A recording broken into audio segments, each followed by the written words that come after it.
This is Al Brooks, and this is my price action trading course. This module is about trading a strong bear breakout. A strong bear trend, it does not matter what you call it. You can call it a strong bear trend, a breakout, or a spike. All of those terms are synonymous. However you call it, the important thing that you should remember is that you have to sell. Okay, what are the signs of a strong bear breakout? First of all, big bear trend bars, especially consecutive strong bear trend bars. Small tails, closes near the low, big bodies. And also you'd like to see the context supporting lower prices. The big picture has to make sense. You got to make sure that it's not just a sell vacuum to the bottom of a trading range. Once you see a strong bear in the breakout phase, dropping bar after bar after bar, you have to get short. To make money, you have to do what the institutions are doing, and the institutions are shorting. If you look at the volume of those bars and those bear spikes, it's heavy, and the market is falling quickly, and it's because institutions are selling repeatedly. Okay? So if you're not short, sell at the market. One of the problems traders face is they'll see the bear spike growing and growing and growing, and they know that if they short, their stop is way up at the top of the spike, and they're risking far more ticks than they normally like to risk. It doesn't matter. Calculate how many ticks you have to risk and adjust your position size, but you have to get short. If you don't sell at the market, you have to get short very soon. For example, you can sell at the close of any strong bear trend bar, and if you're in a strong bear spike, sell at the close of a bull trend bar. The bull trend bar is an attempt to reverse the trend, and most reversals fail. You can sell below the low of the prior bar and above the high of the prior bar, because if the market goes above the high of the prior bar, it's trying to reverse, and the reversal probably 80% chance will fail. You also press bets and sell breakouts below swing lows. So if the market is falling and pulls back and it falls below that old low, you can press your bets and sell on a stop one tick below the prior low. And also you want to sell any small pullback. When the market's in a strong trend, the trend entries always look bad. There's always something wrong with them. It always looks like the market is trying to reverse. For example, here's a doji signal bar. Here you're far from the moving average, bottom of a tight channel. Maybe it's overdue for a correction. Here you're following 2 bars up and you have a doji signal bar. The market always looks like it's set up for a regression to the mean, that it's gone too far and that it has to correct. But when you're in a strong trend, it does not have to correct. It can go a long, long way.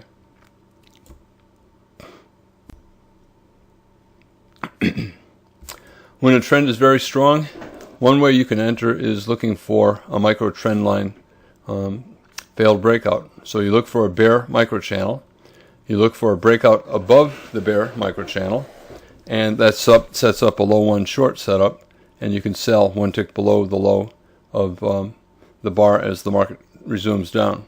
So a small bear micro channel, a failed breakout above the top of the channel, so you sell at one tick below the low of the bar. Same with over here. Same with over here. And even more so over here when the market is in a free fall.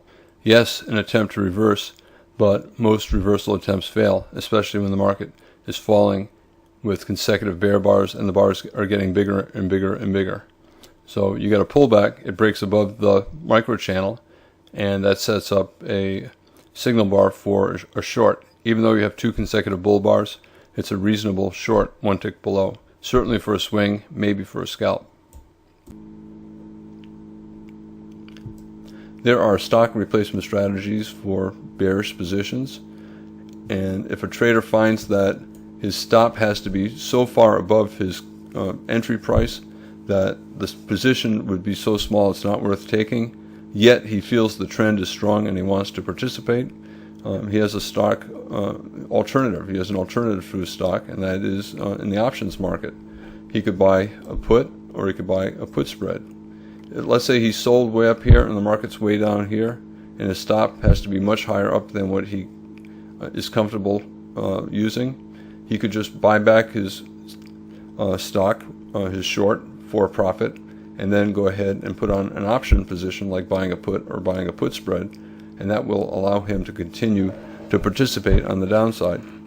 There are other alternatives like ratio put spreads and calendar put spreads and put flies, but they're beyond what I want to discuss in this course. Here's an example of a bear trend in the spider on the daily chart, and I want to talk about it in two different ways. Let's say you are flat and you see this big bear spike occurring late in the bear trend, and you decide that the market is going down more, and you're correct. That makes sense whenever the trend is this strong. And you decide you want to sell, to go short, but your stop might be above the top of this bear spike. It might be above the most recent lower high. It might even be simply above the beginning of this bear spike. In any case, let's say it's further away than you want to risk, yet you want to participate on the downside. A good alternative is to simply go ahead and buy a put. You can wait for a pullback and buy the put at the market, or you can wait to see if the market trades below the low of the prior bar, and at this point buy a put. If you buy a put here and the market goes up here, that's $2 on the spider. You might be very nervous if you shorted the spider, but if you bought an at-the-money put, maybe you paid $2 for it here. At this point, it might be down to $1, but your risk is still $2. Even if the put goes to zero, you lose no more than $2, and it allows you to hold on. And at this point, you might be able to exit your put for $3 and have a $1 profit. You might not be comfortable emotionally had you shorted here, the spider, if the market ran up $1 or $2 above your entry price, but the put is a good alternative to that. The other alternative is that I was talking about is, instead of being flat down here and then wanting to get short, let's say you were short from up here and now the market's down here, and you think, gosh, my stop has to be above the bear spike or above the lower high, and that's far more than I want to risk. Let's say it's 5 times more than I want to risk. You can reduce your position size to a 20% size, but if the position size is so small that you don't want to continue to hold, you can replace your stock position, your short spider position, with a put. So you simply buy back your stock for a profit. If you sold it up here, you have a big profit, and you can then go ahead and buy a put or a put spread to try to capture any additional gain that the market might offer you.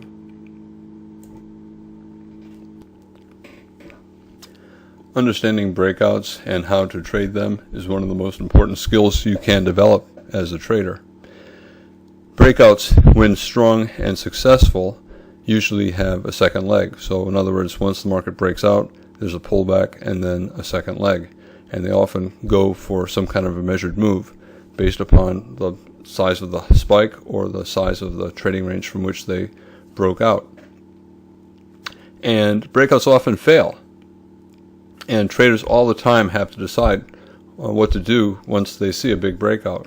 So for example, if there's a news report or an earnings report on a stock, and the stock opens with a big gap up, you'll hear traders on television like Fast Money on CNBC. I don't get any money from Fast Money. I'm just mentioning them because it's a popular show. You'll hear the traders say, big gap up on news, do we sell it? And you're saying, wait a minute, why are they talking about selling a big gap up? Shouldn't they only be talking about buying? Not necessarily. They'll look at the big picture. They look at all the bars to the left. If the market is in a very strong bear trend, they'll assume that the breakout is just a buy vacuum up to test resistance, like maybe the top of a channel, and they'll look to sell. You'll also have other traders who'll say, big gap up, maybe it'll break out above the bear channel if it's in a bear trend. What a great opportunity to buy on strength, expecting follow-through buying. And neither the bulls nor the bears are all that certain.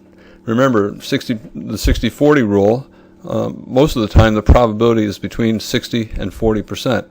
And that is really true. Anytime the market gaps up big, the market's trading, there will be institutions buying and other institutions selling. And you have to assume that both the bulls and the bears are profitable. Most institutions are. And how can both a bull make money buying and a bear make money selling at the same time? It's because of trade management. If they look at the big gap up, they'll say, I don't know, maybe 50-50 chance it'll go up or down. They will have to risk half of what they're going for in terms of reward. They'll have to decide where the protective stop is, and they'll have to go for a reward at least twice as big. They don't specifically say, oh, what do I need to get a positive trader's equation? How big a reward do I need for a positive trader's equation? And that's not what they do. They look at worst case stop, and then initially they'll go for a target twice that size. If the market starts to go their way without getting anywhere near their stop, they'll take a look at how far the market went against them before it started to resume in their direction. At that point, they'll base a target on the actual amount of money that they had to risk on the trade. One thing you'll never hear traders say is, oh, it gapped up and now it has a hanging man pattern or a dark cloud cover. Okay? Traders are not interested in that stuff. It's nice, right, to have a signal bar. It's much more important to have context. Where are you in the market cycle, and is the market at support or resistance? That is the overwhelmingly most important thing that you need to know as far as taking trades.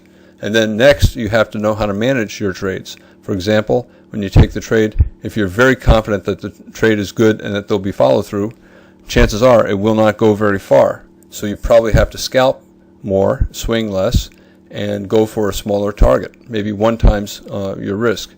On the other hand, as is the case most of the time, you look at the chart and say, oh, I don't know, maybe it'll keep going, maybe it'll reverse. Okay, when that's the case, you should go for a reward at least 2 times bigger than your risk. So when you see the market gap up or down on a report, remember, there are institutions who will buy that gap, and there'll be other institutions who will sell that gap. Both, if they see this identical trade 10 times, will be profitable because of their trade management. And it will have nothing to do with the doji bar or the candlestick pattern or any other thing in terms of reversal patterns or continuation patterns on candlesticks. Let me give you an example. Here's Nike, daily chart of Nike, and it was in a bear trend. Not a strong bear trend. It's a channel. Channels are weak bear trends. Lower highs, lower lows, and then it gapped down big on a news report. I think it was an earnings report. And you look at perfect doji star, a very big bar with a perfect close right in the middle, no body. So candlestick traders get excited. Oh, wow, a doji star in a bear trend. This could be the end of the bear trend. It can, but if you watched Fast Money or any business show on that day, you did not hear any trader saying, oh, wow, big gap down and a doji star. If it goes above that bar, it's a buy. Nobody said that. What they said was, do you think it's cheap enough to buy? Do you think it's overdone? Do you think it's at support? Do you think the support's below and it has room to go on the downside? That's how traders talk about it. So it's not the doji pattern that they're interested in. They're interested in all the bars to the left. I don't have much on the left here, but in actual fact, this is fairly close to the bottom of a trading range, a support area. And very often, when the market has a big gap, it trades down to the support area, and all of a sudden, bulls appear. And you say, wait a minute, why didn't the bulls prevent the gap from happening? Well, if you're a bull and you think it's going to test support, why buy here if you think it's going to reach here? So they just wait until it gets here, and then the bulls start to buy. And the bears, if they think it's going to get to support, they're going to sell aggressively all the way down. Even if there's a gap, they'll sell the open, expecting it to go down a little bit further. They may only scalp, but they're going to sell. And this is what resulted. The bears probably scalped, bought back the shorts, and that lifted the market up here. And the bulls, when it got down to what they thought was support, they started buying, and it lifted it to here. nobody was talking candlestick patterns. Candlestick patterns are for home traders, people like you and me, and they're part of the setup, but they're not the setup. The setup is the support and the resistance, all the stuff to the left. The signal bar is the doji pattern, but the reality is most institutions are placing bets and they're totally ignoring this bar. They don't care. They just are interested in whether or not the market is down to a support level. And then they place a bet. They take a chance. Here's a common situation where you have a bear breakout where the market flips to always in short. So we have a bear bar, another bear bar, another bear bar, and then a bigger bear bar. So we have a bear bar bigger than the one before and another bear bar and breaking out. We have lower highs, lower lows, right? So at some point traders say, it's a bear channel. It's not just a trading range. And at this point, by the close of this bar, most traders would say, yeah, I think it's always in short. It was pretty good. It was in a bull leg up here and then a pretty good bull leg here, some buying here. But this strong 4 bear bar spike was enough to make me think that the bears have control and that the market is going lower. When the market's always in short, what do? You got to look to get short. In this particular case, we have an II pattern, a small triangle, and you could short below it, or you can say, I don't know, these bars they're good and it's enough to make me think we're going lower, but the big picture is that of a weak bear channel, in which case the market will probably bounce and I should be able to sell higher, but I don't know, maybe it'll accelerate to the downside. So traders can short below this bar. They can short at the market. They can short the close of this bar, right? But we have tails on the bottoms of the bars, so some buying. The bodies are big but not huge, so the bears are not all that strong. A lot of traders will assume that this bear spike will be followed by a pretty good pullback. And here the market rallied for about 10 or 15 bars. And it in fact formed a low four short in a bear channel. We had a push up here, okay, so that sets up a low 1. We had a second push up here, sets up a low 2, did not trigger. Then we had another breakout, a pullback, and a second breakout. So 4 pushes up, that makes it a low 4. You can also argue wedge bear flag, a push up here, and then 2, 3, 4. Doesn't matter, sometimes wedges have 4 pushes. In any case, this is probably going to be a bear flag. Traders could short, as I said, the close of the breakout bar. As soon as they decided it was always in short, they could sell there. They could sell below this bear bar. But they're looking for a swing. The market's in a bear trend, and they just decided at this moment that it's in a bear trend. So they're looking for a swing. And where does their stop go? Above the top of the spike. You could put it above the most recent lower high, or above the top of the bear spike. The bear spike began with this bear body. To me, I would probably put it above the top of above the lower high. And once you decide that it's always in short, you keep looking for opportunities to sell until the market becomes always in long. And here we formed a triangle, 3 pushes up, 1, 2, 3. You can call it a triangle, you can call it a tight trading range, you can call it a double top bear flag. It does not matter. But what does matter is it's always in short. It did not become always in long. So the bet is that it's going lower. And you look for reasons to short. And it's better to short below bear bars. But when you have a low 4 setup in an always in short market, you can short below a bull bar here. Here we got a bear bar closing on its low. After a little rally, it's a sell. Here we have a couple bear bars. And we have a doji bar here. You can sell below these bear bars, another breakout.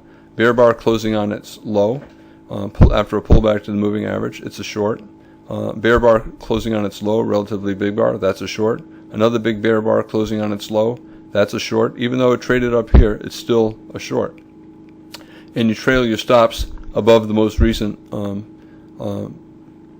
lower high. So every time the market goes to a new low, the stop goes above the most recent lower high. So at this point, it fell below a low. So this stop goes down here. Here we broke to a new low. So the stop would move from here down to above this double top. The point of this slide is whenever you have a breakout and the market converts clearly to always in short in the eyes of traders, You can short for any reason, but if the breakout is not all that strong, you have to rely on a protective stop that is above the top of the bear spike, and that sometimes means you'll have a rally that goes on for more bars and covers more points than what you might normally expect. But that's still okay. You decided it's always in short as long as it stays below the top of the bear spike, and as long as it does not clearly become always in long, it's short. And you can keep shorting and you rely on your protective stop.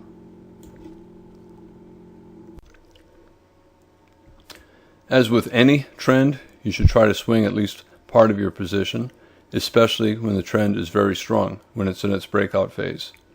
If you're trying to scalp, for example, if you're selling closes, looking for scalps, you have to use a tighter stop because you're going for a smaller profit, but make sure that the reward you go for is as big as your risk. Advanced traders can scale in both as the market goes against them and as the market goes in their favor. They can keep selling closes and adding on as the market goes down. Okay, if you have a successful breakout and you look at it and you say, wow, this is going down, then you're 60% sure that it's going down and the probability is high. You have to sell for any reason, even if it's at the market.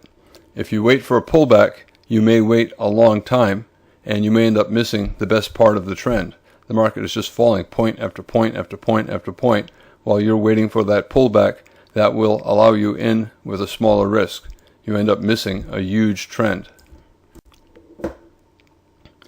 You're never going to be more than 60% certain, so you can't be paralyzed by the 40% chance that you're wrong.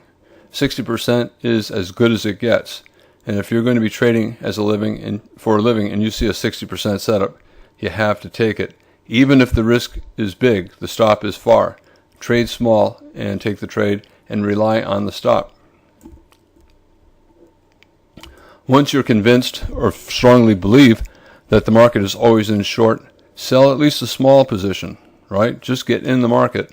And if the market continues your way or if it has a pullback, build your position up to its normal size. I talk more about breakouts and trading strong trends in other modules.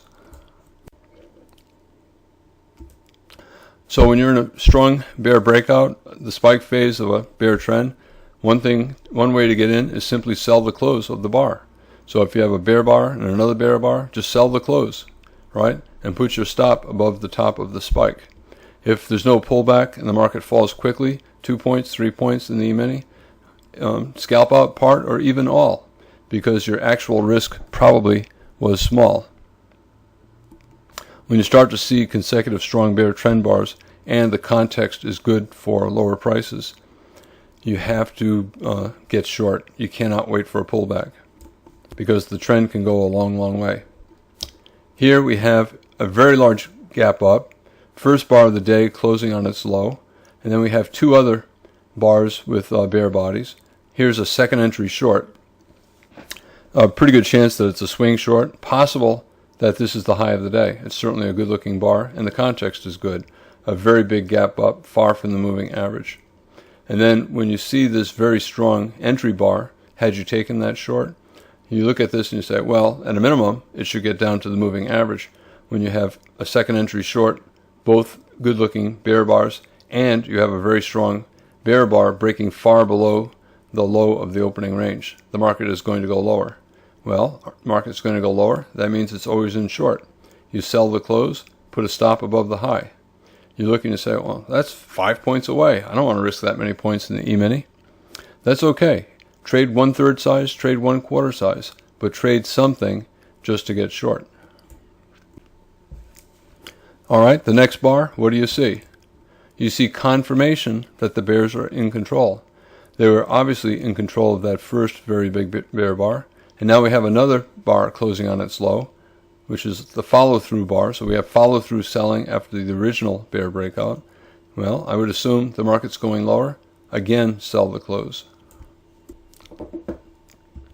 All right, so the market went down, but now it's popping up with a tail. It's still always in short. There's no reason to buy here, and that means that there are sellers above. Where's your stop? Probably, to be safe, above the top of this bear breakout bar. The market probably will not get above the high of this bar either. There's a gap here between the low of this bar and the high of that bar. And at the moment, it's a breakout gap, and the gap is starting a bear trend. So I think you can sell this close, but your stop is higher up. You can also sell above the high of the bar, but we're getting a tail and we're near support, the moving average. So I think if you're flat, I would go short, or certainly short any pullback. But if you're already short, I would just hold short. Resumption of the strength. Another breakout bar, close below the low of the prior bar. Yes, it could be a buy vacuum test of the moving average, but to me, it's another strong bear bar, and we're going lower, probably going lower. So if you sell the close, your stop is probably somewhere up here, and just trade small, but make sure to trade. Make sure to get short. 2-bar reversal. So if you sold that close, you have a problem right now. What do? Well, if you're a beginner, you either rely on your stop and take your chances. If you're a more experienced trader, you're going to bet that this is going to have a second leg down after such a strong sell-off, and you're looking to short. You might short above the high of this bar. You might short that bear close. That bull close. Traders who shorted down here at the moving average, they have a problem. Experienced traders, they might not have shorted a close at support, the moving average, but if they did, they probably traded small enough so that they can add on higher and still rely on their initial stop.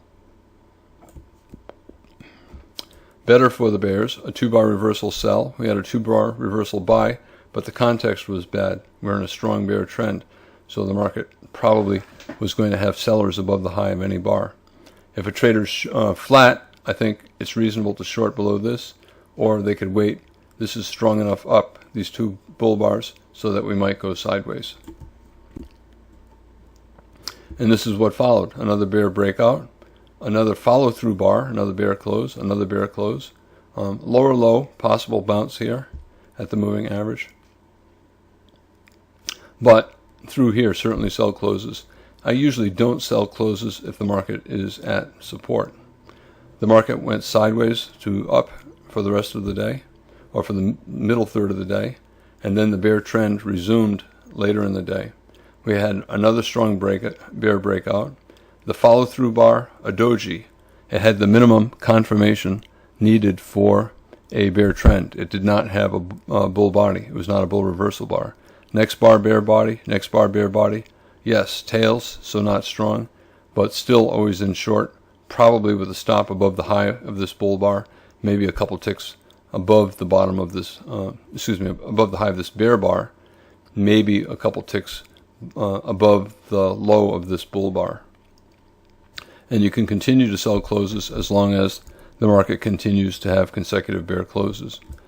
A big breakout at the end, so now we have consecutive sell climaxes right here, and then slower. Another big bear bar, another climax, and now a third consecutive climax. The market may soon have 10 bars, 2 legs, sideways to up. So I would not sell that close. Also, it looks like we're around a leg 1 equals leg 2 move. The height of this leg looks like it's about the same as the size of this leg. So I probably would not sell that close because I think a lot of bears will look at it as a gift going into the close. Wow, that's unexpected. We have a very big bear bar in a trend that has gone on for a long time, and it's the third consecutive sell climax within the same bear spike. I didn't think it was going to give me that. I'm going to just buy back my shorts.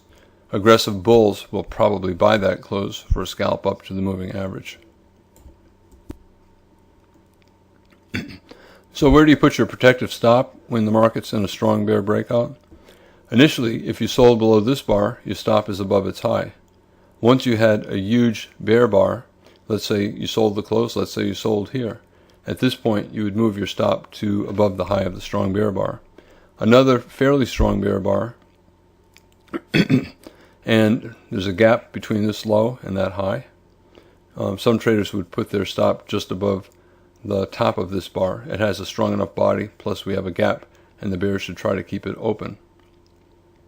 Once the market started to trade down here, traders would lower their stop to 1 tick above its high. This is basically a double top bear flag. This high and this tail is a small double top. Okay, we're starting to get tails. We've got 2 strong bull bars. We've got more tails, some overlap, a bull reversal bar. The market might be transitioning into a trading range. Once it transitions into a trading range, I'm looking to buy low, sell high, and scalp. And I'm no longer looking to swing, or if I swing, I'll swing very small. This looks like it might be transitioning into a trading range, and so I want to buy low. We're low, so I want to buy. I'm not necessarily going to buy to get long, but I will buy to take profits on my shorts. This is a good location to take profits on shorts. If you shorted this bear spike or any of these bear closes, your initial stop is above the top of the spike, above the high of this bar. Another bear breakout, if you short these closes, your stop now goes above the high of the most recent big bear breakout bar. In the strongest bear trends in the breakout phase, you want to sell low 1 pullbacks during the initial spike down. Once the trend weakens and begins to form a bear channel, you look to sell low 2 pullbacks, 2-legged pullbacks, more complex pullbacks. For example, we have a strong bear spike and then a pause. This is the you could short this as a low 1. You could short this as a low 1. Here you can argue it's a low 1. You can say bear micro channel, first breakout above the bear micro channel, it should fail and it's a low 1. Or you can argue it's a double top with this bull bar. Double tops are rarely at the same level, but it is a double top, a push up and then down and another push up. So this is a low 2 short, or you could wait to short below the low of the bear bar. Another bear breakout, so you start the count over again. First pullback, bear signal bar, a low 1 short. We go on further. Another pullback on this bull reversal bar, bear inside bar, another low 1 short. You sell below the low of that bar on a stop, you get filled right over here. Here you can call it a low 1 or a low 2. We have about a 15 bar bear micro channel, 15 consecutive bars or so, without a bar going above the high of the prior bar. So the first time that the market goes above the prior bar, traders will look to short the resumption of the trend. So they'll short 1 tick below the low of that bar.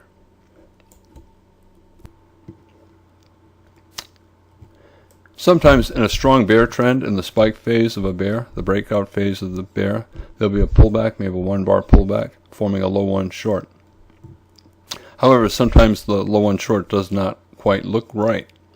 And when that's the case, you can use your actual risk to set your profit target. If it's unclear whether or not the trade looks good, aim for a target that's 2 times your actual risk. If the probability looks like it's very strong, 60% or better, you can exit with just 1 times your risk, and you will have a profitable trader's equation. If you look at it and it's questionable, then you can only make a profit if you take 100 of these trades. If you're going for a profit twice your risk. Whenever the probability is 40 to 50%, you will not make money unless your average profit on your winners is 2 times your risk. So let's take a look at this bear trend. Okay, trading range up through here, and then a very strong bear breakout. Maybe we'll get a trending trading range day. Maybe this will become a spike and we'll get a channel. So anyway, here's the first pullback, and this is a low 1 short. The first pullback after a breakout, I think, is a fairly high probability trade, and in general, I would go for at least 2 times my risk. So if you sold below the low of that bar, where's your stop?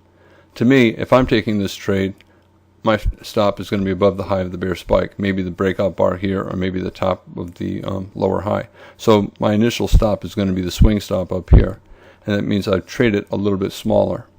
On the other hand, if I wanted to just go for a scalp, I could trade my normal position size and put my stop 1 tick above the signal bar, especially since it's a bear body. You can argue on a smaller time frame it's a double top, this tail and then here. So on a smaller time frame it's a low 2. So if I took it as a scalp with my stop up here Okay, I think that's a high probability scalp. So technically, I could exit with one-time risk. The trend looks like it will probably get a measured move down from the height of the spike. So probably, from here to here. So a measured move down would be somewhere here. Realistically, I probably would try to swing part of it. Here we have a potential spike and final flag, 1 bar final flag. The move down here, small bars, tails, starting to get some buying pressure. This is not a strong buy signal, so I would not look to buy. But here we have a bear microchannel, 5 bars down, and a pullback. The market broke out above the bear microchannel on this small bar. Okay, so arguably that's another low one short. So you could short below its low. But where is your stop? Would you put your stop 1 tick above the high of the bar? I would not. When you get a small doji after a doji, too much risk of a tight trading range, and the market going up a few ticks, down a few ticks, and going sideways for a long time.